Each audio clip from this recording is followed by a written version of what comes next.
Hey,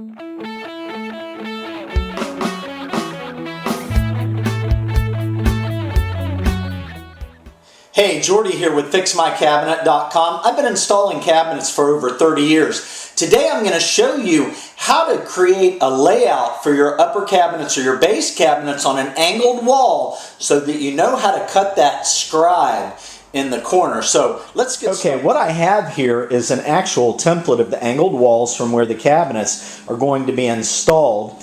What I did is I took two pieces of plywood and I pressed them up against the angled wall, then I screwed them together. So this is an exact replica of the angle that I'm working with. Now I'm going to lay out the cabinets on this extra piece of white Formica that I have here so that I can determine what the scribe size is going to be and what the angle is on the scribe for the upper cabinet.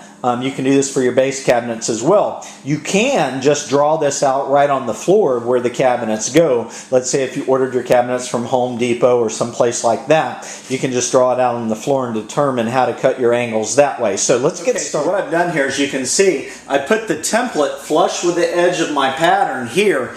And now I'm going to draw a line from this point going that way, which will represent my wall. Now the next thing that I'm going to do is I'm going to draw a line from here that way 24 inches and a line from here this way 24 inches. That's going to represent the depth of the base cabinets. Then I'm going to draw another line 12 inches from here and 12 inches from here. That'll represent the depth of the upper cabinets. Okay, I've got my base cabinet line and my upper cabinet lines drawn on the template. Now the next thing that I've done is I've drawn in the cabinet lines from the back of the wall in this direction, and that gives me the dimension of what this scribe needs to be. I've done on the upper cabinet and on the base cabinet. You can see those two lines represent where the cabinets are going to end on this back wall. These are variable dimensions which are going to be determined by the wall sizes and the sizes of the cabinets that are available. If you're custom building your cabinets, you can actually make these scribes whatever size that you want to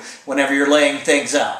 Okay, what I did next is I measured back from the front of the cabinet back 3/4 in both directions. That represents the size of the scribe on the base cabinet. On the upper cabinet, I did the same thing. I measured back 3/4 and that represents the size of the upper cabinet scribe. But for the upper cabinet, you're going to need to fill in the bottom section of the cabinet and the top section of the cabinet. Now you can use these lines here and here to determine the size that filler needs to be for the bottom and the top of the upper cabinet.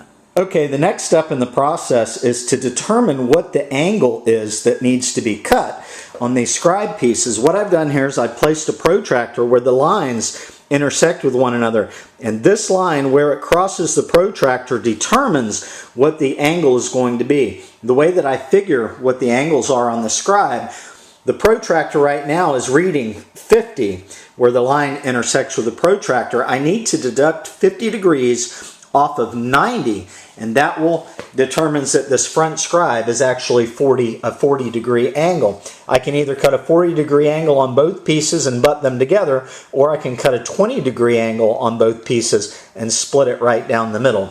It's the same angle for the base cabinet scribe as well. Okay, let's suppose that you have a dishwasher on the right side of this angle. Whenever you create this panel, you want to make sure that you make a return piece that goes back this way that runs the height of the cabinet, and it will also have to return back on the toe base as well. This is so that when you open up the dishwasher door that you actually see on this inside, you're going to see finished material, because the dishwasher, the face of the dishwasher is actually going to be back here, and then this would like represent the door of the dishwasher. So you can see whenever it's open, you're going to actually see a part of what's back here in this void area. So make sure that you return a panel back in that direction. I'm Jordy Cristo with FixMyCabinet.com. Have a great day.